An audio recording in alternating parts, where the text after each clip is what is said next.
Tout d'abord, je ne suis pas fou. Je n'attends pas que vous me croirez, car cette histoire semble comme les délires d'un malade. Je ne suis aussi pas, comme peut-être vous pensez, en rêvant. Cette histoire n'a pas été conjurée par mon imagination. Je voudrais juste, avant que je me partirai demain, mettre mon conscience au repos. Ces événements m'ont terrifié, m'ont détruit, m'ont ruiné. Ceci est une transcription complète de ce qui passe à mon point de vue.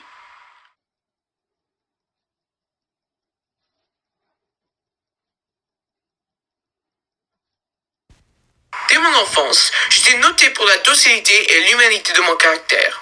J'étais particulièrement fou des animaux. Mes parents m'avaient permis de posséder une grande variété de favoris. Quand je devenais homme, j'en fis une de mes principales sources de plaisir. Pour ceux qui ont voué une affection à un chien fidèle et sagesse, je n'ai pas besoin d'expliquer la nature ou l'intensité des jouissances qu'on peut en tirer.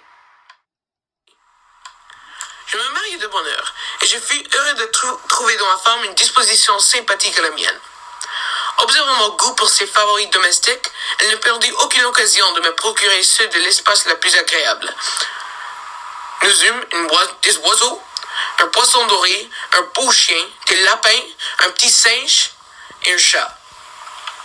Ce dernier était un animal remarquablement fort et beau, entièrement noir, et d'une sagacité merveilleuse. Pluton, c'est le nom du chat, était mon préféré, mon camarade. Durant lesquels l'ensemble de mon caractère et de mon tempérament subit une altération radicalement mauvaise. Je devins de jour en jour plus morne, plus irritable, plus insoucieux des sentiments des autres. Je me permis d'employer un langage brutal à l'égard de ma femme. À la longue, je lui infligeais même des violences personnelles. Mes pauvres favoris, naturellement, durent ressentir le changement de mon caractère. Mais mon mal m'envahissait de plus en plus, car quel mal incomparable à l'alcool. À la longue, Pluton lui-même, qui maintenant se faisait vieux et qui naturellement devenait quelque peu maussade. Pluton lui-même commença à connaître les effets de mon méchant caractère.